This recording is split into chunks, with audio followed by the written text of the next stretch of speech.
Salut Internet, j'espère que vous allez bien. Aujourd'hui, je vais vous parler d'un smartphone à moins de 400 € sur le site constructeur, presque accentué gaming. C'est le troisième et dernier test de la semaine avec le Motorola Moto G200 5G. Ça fait beaucoup de motos, ça fait beaucoup de G. Il a l'air d'être assez puissant ce smartphone, vous allez découvrir ça tout de suite après le générique. Mais avant ça, je vais vous demander de me mettre un like, de vous abonner, d'activer la petite cloche. Ouais, j'en ai besoin pour que la chaîne grandisse. Vous êtes de plus en plus nombreux et je vous en remercie. Allez, je vous envoie le test tout de suite.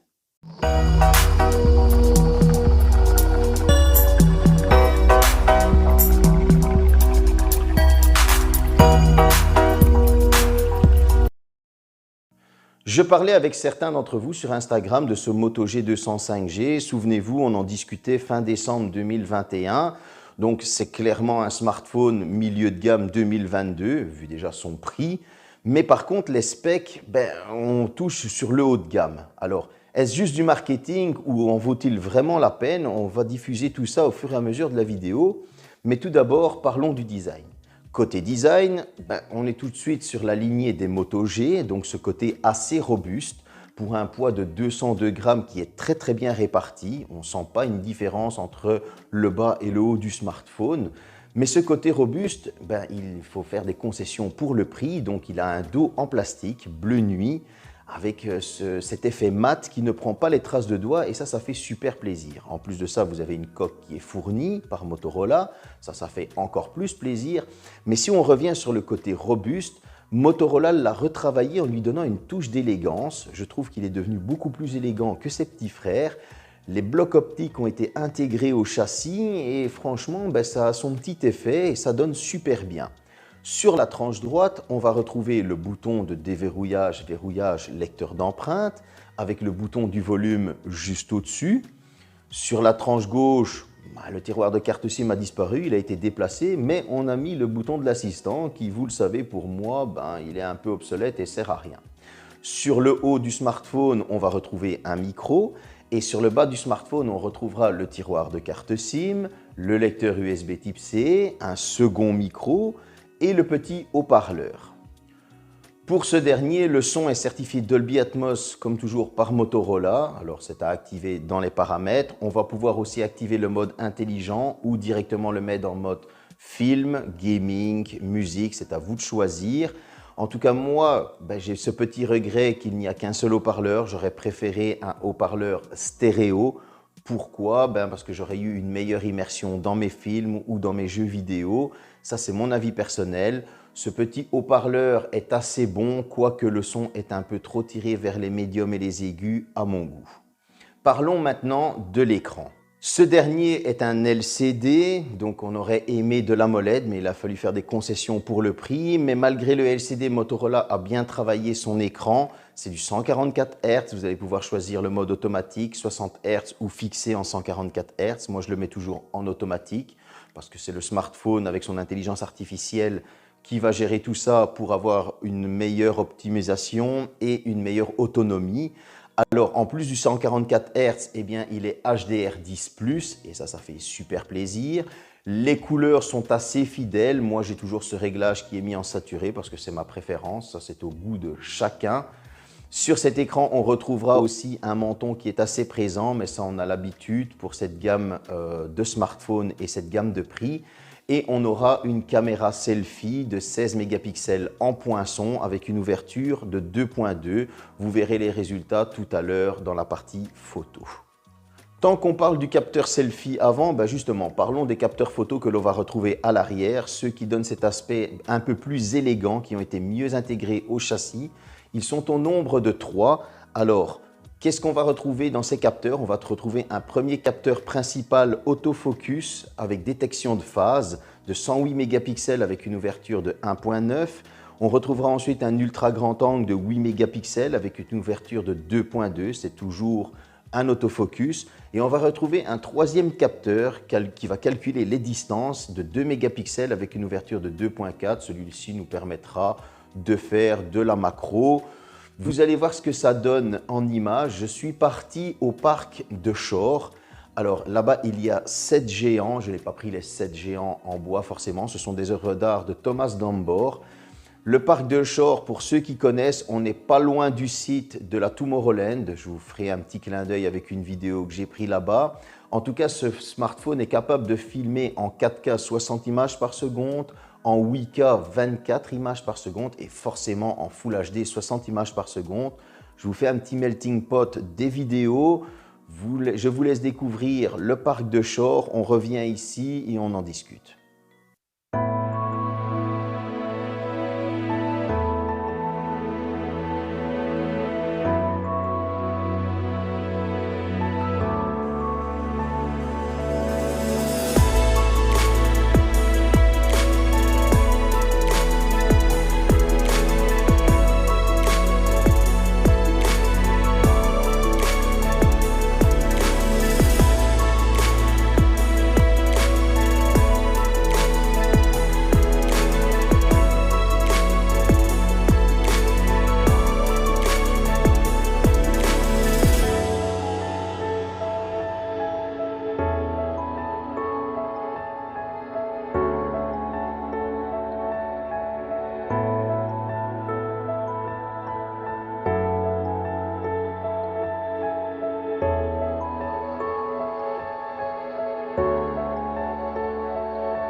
Voilà, j'espère que cette petite visite vous a plu. Je vous mets tous les liens dans le descriptif. C'est le site qui est pas loin, c'est celui de la Tomorrowland, donc le fameux festival. J'espère que ça reprendra bientôt, parce que vous savez, période Covid, etc., tout a été annulé.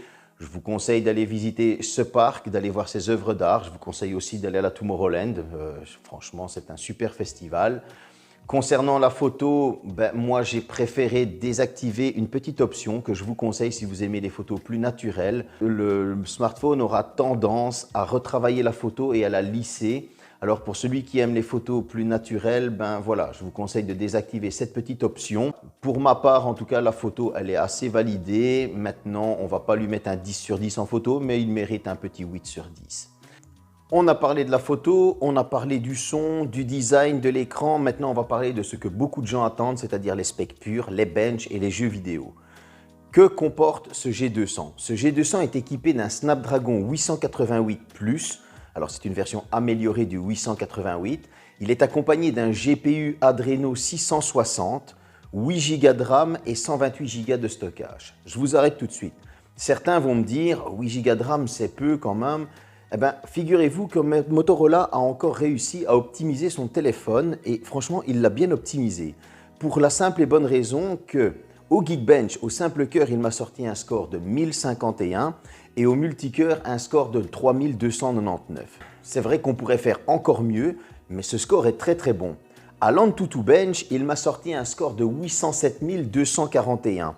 Alors, quand on regarde par rapport à un Légion 2 et qu'on regarde à un ROG Phone 5, on est juste 40-50 000 points derrière, alors qu'eux ont le double de RAM. Donc ça veut dire que Motorola a fait un super taf au niveau de l'optimisation et là, il n'y a rien à leur reprocher. Comme vous êtes en train de voir en ce moment, ça tourne sur Asphalt 9 et comme on peut le voir, sur Asphalt 9, c'est assez fluide, les couleurs sont très très belles. Le jeu, on n'a rien à dire, les graphismes sont vraiment bons, il n'y a pas de petits lags, il n'y a rien du tout.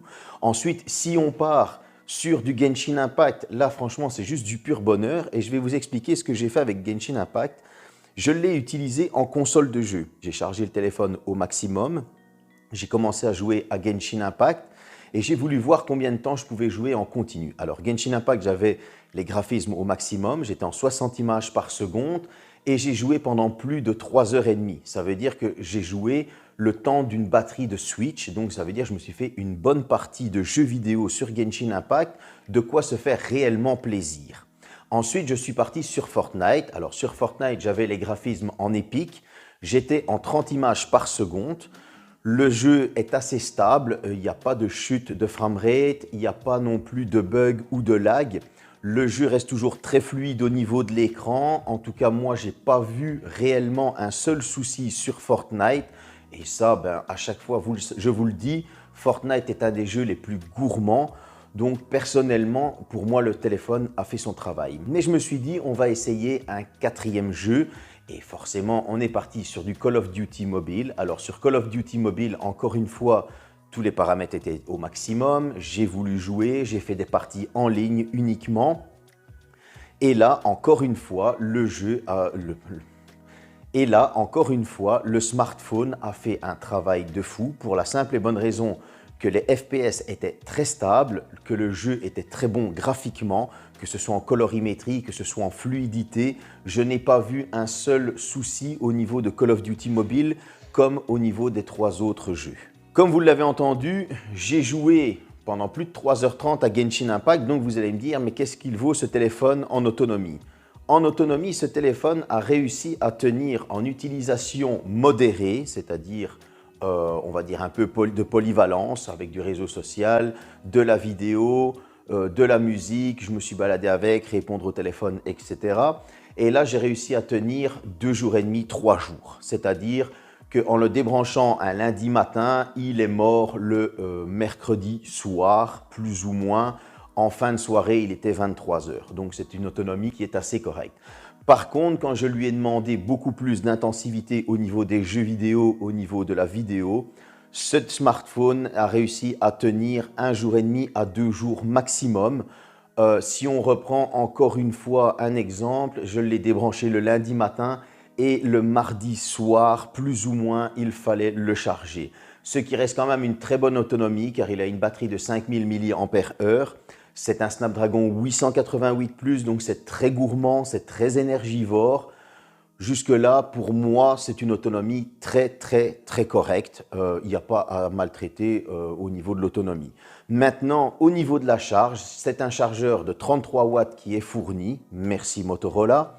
Et ce chargeur de 33 watts, vous pouvez compter qu'une fois qu'il reste 10% à votre smartphone, vous allez en avoir pour plus ou moins 1 heure, 1h10 pour le charger, ce qui encore une fois est très correct. Ce téléphone tourne sous Android 11. On penserait qu'il est stock, mais non, Motorola a bien mis sa réelle petite couche. Vous allez avoir des petits feats plus ou moins comme ceci, où en faisant certaines manipulations, le smartphone va allumer la lampe. Si je fais ceci, il fait une copie d'écran. Voilà, c'est des petits détails que Motorola a fait qui sont bien sympas. À ça, vous ajoutez qu'il est Ready for. Donc le Ready for chez Motorola, eh bien, c'est l'alternative au Samsung DeX. Alors franchement, moi, je n'ai pas pu l'essayer avec le dock que voici, que vous pouvez acheter à part. Mais comme vous pouvez le voir sur le côté, ce petit Ready for, ça sert à quoi? Vous le mettez sur son dock, vous le mettez sur un câble qui va de l'USB vers l'HDMI, vous branchez ça à votre télévision. Vous allez pouvoir utiliser votre télévision comme écran géant de votre smartphone pour pouvoir jouer avec une manette en Bluetooth. Vous allez pouvoir connecter un clavier, une souris en Bluetooth. Vous allez pouvoir faire du Google Duo avec un écran beaucoup plus grand, donc vous allez avoir un meilleur espace pour mieux voir les gens à qui vous appelez. Franchement, je trouve que cette alternative que Motorola est en train de mettre en place est très bonne.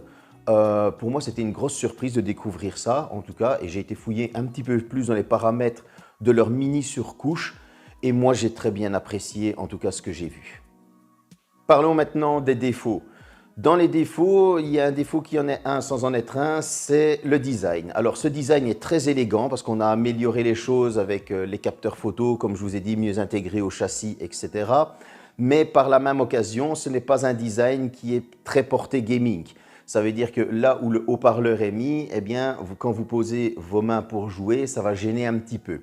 Deuxième défaut, on vient d'en parler, le haut-parleur se sent bien seul, il aimerait bien un petit copain pour avoir un meilleur son, pour pouvoir être mieux immergé quand vous regardez une vidéo ou que vous jouez à un jeu vidéo.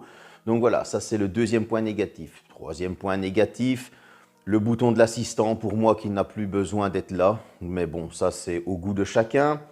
J'aurais aimé, mais ça je pense que c'est juste une question d'optimisation logicielle, que l'on puisse avoir le mode nuit en ultra grand angle. Alors pas tout le monde va faire des photos ultra grand angle en nuit, je vous l'accorde. mais c'est un petit détail qui aurait été sympa. Donc avec une optimisation logicielle, je pense que c'est possible. Pour ma part, je pense que ce sont les seuls défauts parce qu'on aurait pu mettre qu'il manque un écran OLED ou AMOLED, mais soyons réalistes. Au vu du prix du smartphone, à moins de 400 €, je pense quand même que c'est très correct, que la dalle LCD est bonne, elle fait très bien son travail. Voilà. Maintenant, concernant les qualités, ben voilà, il a une bonne autonomie, le chargeur est fourni, le prix performance, moins de 400 € avec les performances qu'il nous sort, on est quasi sur un smartphone pur gaming, c'est vraiment génial. L'écran est d'une fluidité à soi au niveau de cet écran. Le design qui est très élégant et qui change un peu le style. D'ailleurs, il est sorti en décembre 2021 et ce style de capteur, on peut le retrouver un petit peu sur le S22 qui est sorti, qui est en précommande et qui ne sort que le 24 février. Donc vous voyez, Motorola avait quand même un peu emboîté le pas à l'avance. Vous voyez, ce Motorola a des très bonnes qualités, il a de très bonnes perfs. Est-ce que je vous conseille ce smartphone? Oui, si vous cherchez un smartphone très polyvalent qui ne va pas vous laisser tomber, je vous le conseille amplement, surtout qu'il a un prix de 399 €, 399 pour mes amis belges. Il est sur le site de Motorola en promotion, donc franchement c'est une très bonne alternative. En plus de ça, si vous voulez vous acheter un smartphone gaming, ben voilà, il va clairement faire le taf et sans vous ruiner d'aller vers un smartphone beaucoup plus cher, accentué for gaming. J'espère que cette vidéo vous a plu. En tout cas, merci de me suivre. Vous êtes de plus en plus nombreux. À bientôt.